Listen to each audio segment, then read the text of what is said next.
Hello बच्चों, नमस्कार। आप सभी का इस वीडियो में स्वागत है। आज के वीडियो में हम बिहार बोर्ड का 10वीं क्लास का जो प्री बोर्ड एग्ज़ाम हुआ है मैथ्स का, वह ओरिजिनल पेपर हम सॉल्व करेंगे। आपका पेपर फरवरी में होने वाला है, तो जो आपका मैथ्स का पेपर होगा इसी प्रश्न पत्र पर आधारित होगा। मतलब इससे मिलते जुलते ही प्रश्न आएंगे। एक तरह से आपका यह मॉडल टेस्ट पेपर है। तो आइए वीडियो को स्टार्ट करते हैं। सेक्शन ए है, प्रश्न संख्या 1 से 100 तक के प्रश्न के साथ 4 विकल्प दिए गए हैं, जिनमें से एक सही है। किन्हीं 50 प्रश्नों के उत्तर अपने द्वारा चुने गए सही विकल्प को OMR शीट पर चिन्हित करें। पहला प्रश्न है √2 cos 30 डिग्री और 4 ऑप्शन यहाँ पर दिया हुआ है। √2 cos 30 डिग्री, √2 और cos 30 डिग्री का मान होता है √3/2। √2 गुना √3 और 2 को हम लिख सकते हैं √2 गुना √2, क्योंकि √2 को फिर हम गुना करेंगे √2 से तो 2 आएगा। एक √2 से एक √2 कट जाएगा, तो यहाँ बचेगा √3/√2, या इसे हम ऐसे भी लिख सकते हैं √3/2। और ऑप्शन सी में दिया हुआ है √3/2। सी ऑप्शन सही होगा। दूसरा प्रश्न है 3825 का अभाज्य गुणनखंड है। 3825 का अभाज्य गुणनखंड, तो 3825 का अभाज्य गुणनखंड 5 से हम भाग करेंगे। 5 सत्ते 35, 5 छः 30 और 5 पंजे 25। फिर 5 से हम भाग करेंगे तो 5 एकम 5, 2 बच गए यहाँ पर 25, 5 पंजे 25, 5 दिया 15। फिर 3 से हम भाग करेंगे तो 3 पंजे 15, 3 एकम 3। फिर 3 से भाग करेंगे तो 17 तिया 51 और 17 एकम 17। 3 2 बार है, 5 2 बार है और 17 एक बार है, तो लिखेंगे 3 का स्क्वायर गुना 5 का स्क्वायर और गुना 17। ऑप्शन बी सही होगा। यहाँ पर दिया है 3 के पावर 2 गुना 5 के पावर 2 और गुने में 17। ऑप्शन बी सही होगा। तीसरा प्रश्न है दो संख्याओं का लसाअ तथा मसाअ क्रमशः 221 तथा 4 है। यदि पहली संख्या 17 हो तो दूसरी संख्या होगी। लसाअ है 221 और मसाअ है 4, और पहली संख्या 17 है, तो हमें दूसरी संख्या बतानी है। फॉर्मूला होता है कि LCM गुना HCF बराबर, यानी कि लसाअ गुना मसाअ बराबर पहली संख्या गुना दूसरी संख्या। लसाअ दिया हुआ है 221 और मसाअ दिया हुआ है 4।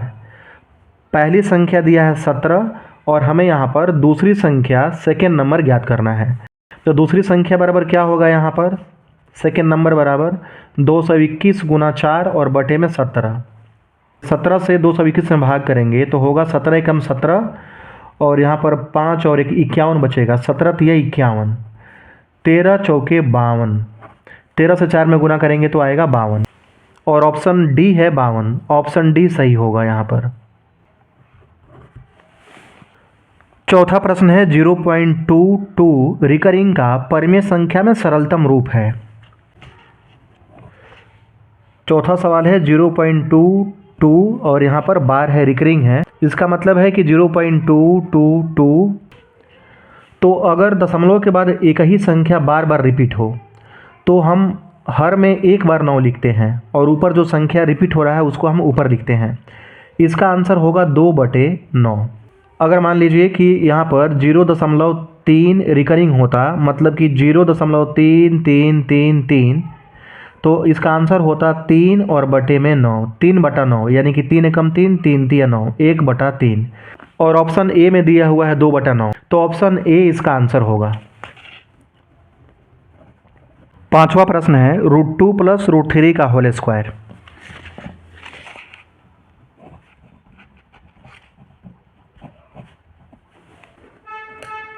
यहाँ पर हम a + b का होल स्क्वायर का फार्मूला लगाएंगे।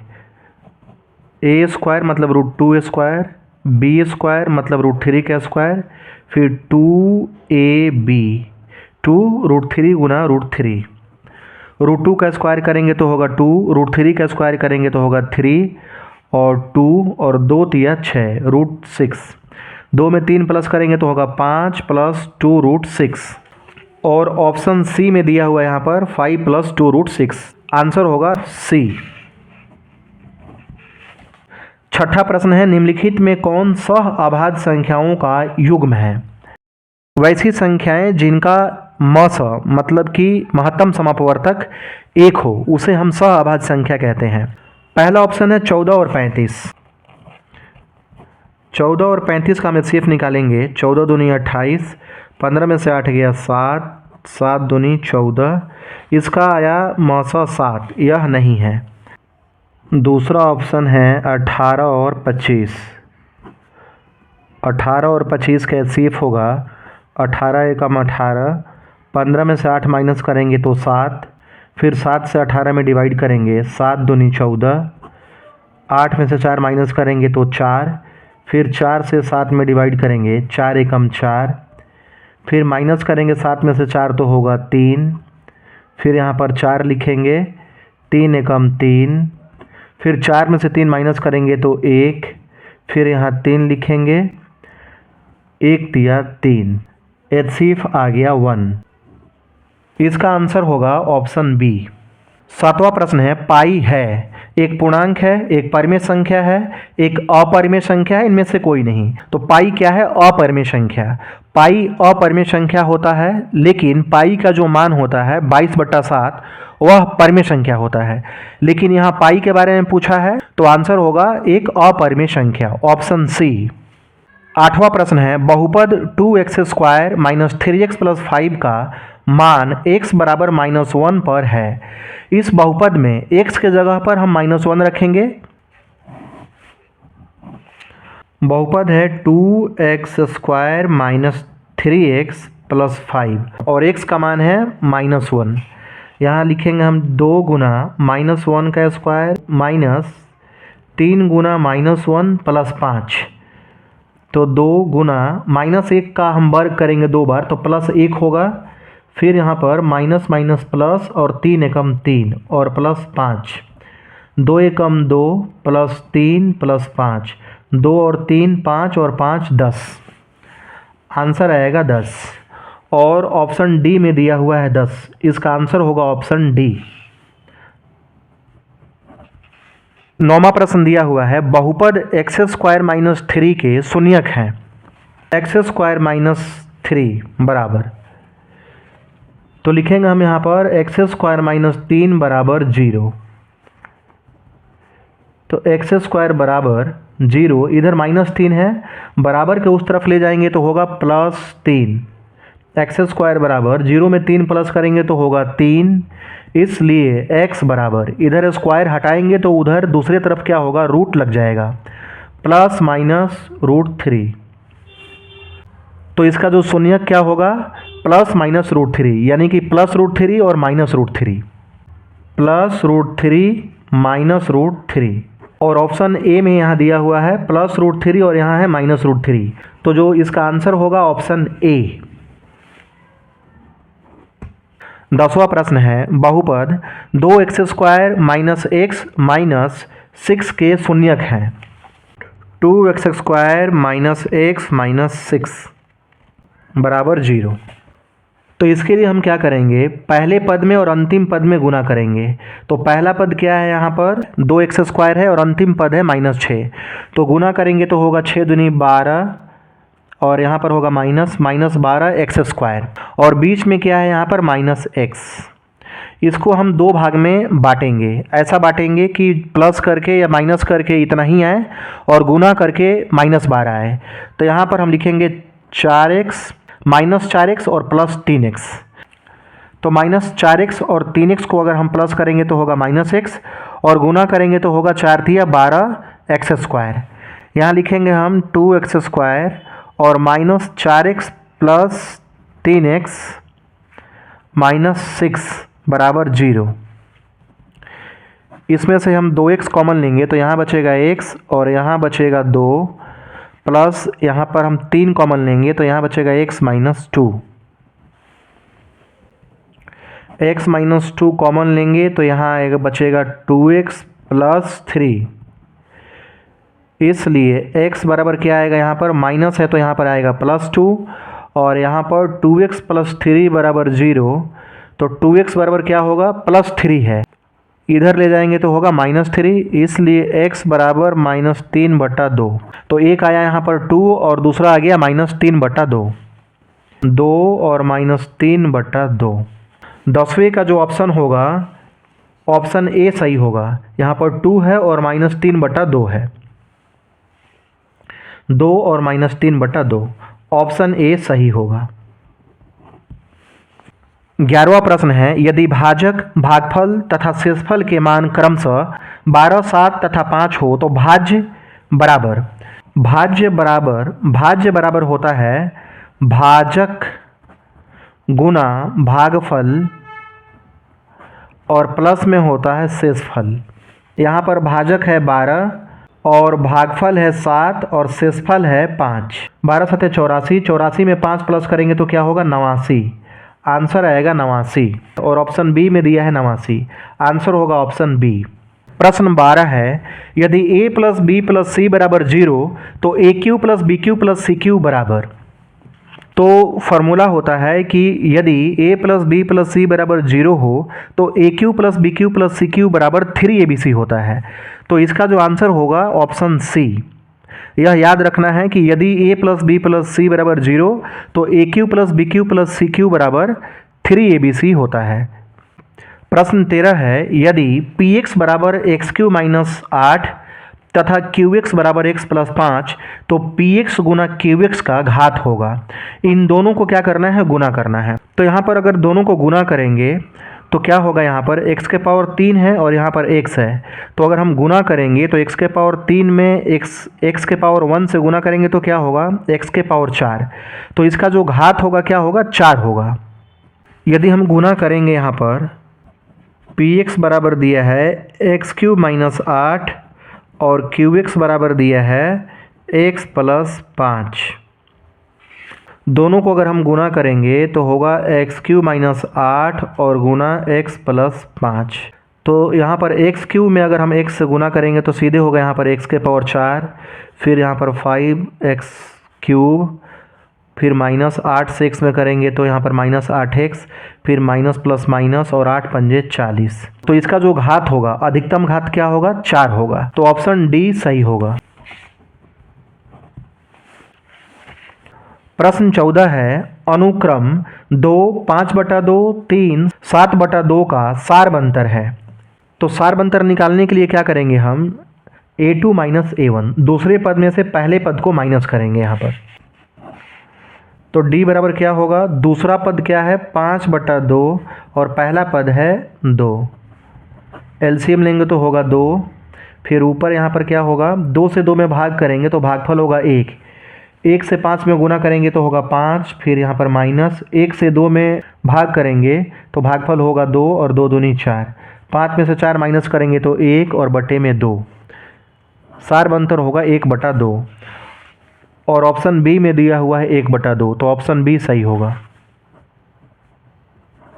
प्रश्न 15 है, 3 तथा 4 शून्यक वाले एक द्विघात बहुपद है।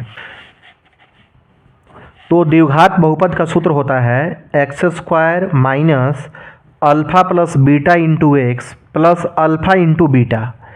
तो x² माइनस, और यहाँ पर शून्य क्या है, एक 3 है और दूसरा 4 है, तो यहाँ लिखेंगे 3 + 4x, फिर प्लस अल्फा इंटू बीटा। तो पहला शून्यक 3 है और दूसरा 4 है, तो लिखेंगे 3 × 4 बराबर x² माइनस 4 और 3 7, x और 3 चौके 12। द्विघात बहुपद आया यहाँ पर x² माइनस 7x प्लस 12, और यहाँ पर ऑप्शन ए में दिया हुआ है x² minus 7x plus 12, option A सही होगा। प्रश्न 16 है, ए क्यू माइनस बी क्यू, और फिर यहाँ पर डिवाइड है a माइनस बी बराबर। प्रश्न है ए क्यू माइनस बी क्यू और बटे में क्या है, डिवाइड में a माइनस बी। तो A cube minus B cube बराबर होता है ए माइनस बी, फिर होता है A square plus A B plus B square, और बटे में लिखेंगे ए माइनस बी। तो ए माइनस बी से ए माइनस बी कट जाएगा, तो हमारा यहाँ पर आंसर आएगा A square plus A B plus B square. और ऑप्शन बी में दिया हुआ है A square plus A B plus B square, तो ऑप्शन बी सही होगा। प्रश्न 17 है, यदि दो संख्याओं का योगफल एवं अंतर क्रमशः 13 तथा 15 हो तो उनका गुणनफल होगा। प्रश्न में दिया है कि दो संख्याओं का, मान लेते हैं दो संख्या a तथा b है, तो इनका योगफल a प्लस बी बराबर 13 और इनका अंतर मतलब घटाना a माइनस बी बराबर है 5।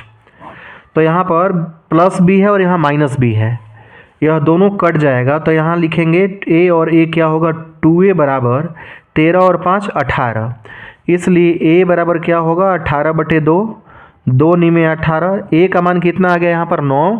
अब इसमें क्या करेंगे हम, a के जगह पर 9 रखेंगे, तो 9 प्लस b बराबर 13, इसलिए b बराबर 13 और प्लस 9 को इधर लाएंगे तो होगा -9, 13 में से 9 हो गया 4। तो प्रश्न ने पूछा है कि उनका गुणनफल क्या होगा, तो गुणनफल क्या होगा यहाँ पर 9 और 4 का गुणनफल क्या होगा 9 चौक 36, तो गुणनफल होगा यहाँ पर 36, और यहाँ ऑप्शन डी में दिया हुआ है 36, तो इसका आंसर होगा ऑप्शन डी। प्रश्न 18 है, द्विघात समीकरण 9x² + 7x - 2 बराबर 0 का विवेचक है।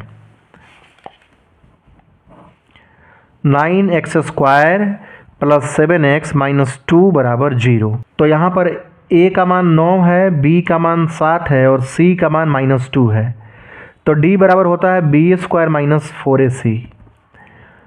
b का मान है 7, 7 का स्क्वायर -4, और a का मान है 9 और c का मान है -2, तो 7 का स्क्वायर 7 7 49, और यहाँ पर माइनस माइनस प्लस, और यहाँ पर 2 निमे 18 और 18 चौक 72, प्लस करेंगे तो होगा 9 और 2 11, हासिल 1, 7 4 11 और 1 12, विवेचक आ गया 121, और ऑप्शन डी में यहाँ पर दिया हुआ 121, तो इसका आंसर होगा डी, ऑप्शन डी। प्रश्न 19 है, द्विघात समीकरण x² + 4x + 5 बराबर 0 के मूलों की प्रकृति है। अब यहाँ पर हमें मूलों की प्रकृति बताना है, तो सबसे पहले हम यहाँ पर विवेचक निकालेंगे, डी निकालेंगे। द्विघात समीकरण दिया है x² + 4x + 5 बराबर 0, तो यहाँ पर a का मान 1 है और b का मान 4 है और c का मान 5 है, तो d बराबर b² - 4ac होता है। b का मान है 4, तो 4 का स्क्वायर, फिर -4, और a का मान है 1 और c का मान है 5, 4 का स्क्वायर 16, और यहाँ पर 4 पंजे 20, 16 में से 20 माइनस करेंगे तो होगा -4, तो यहाँ पर d का मान क्या आ गया, माइनस में आ गया -4। तो अगर d का मान माइनस में हो तो मूलों का अस्तित्व नहीं होता है, मूल वास्तविक नहीं होता है, और यहाँ पर ऑप्शन में दिया हुआ है वास्तविक मूल नहीं, तो इसका आंसर होगा ऑप्शन सी।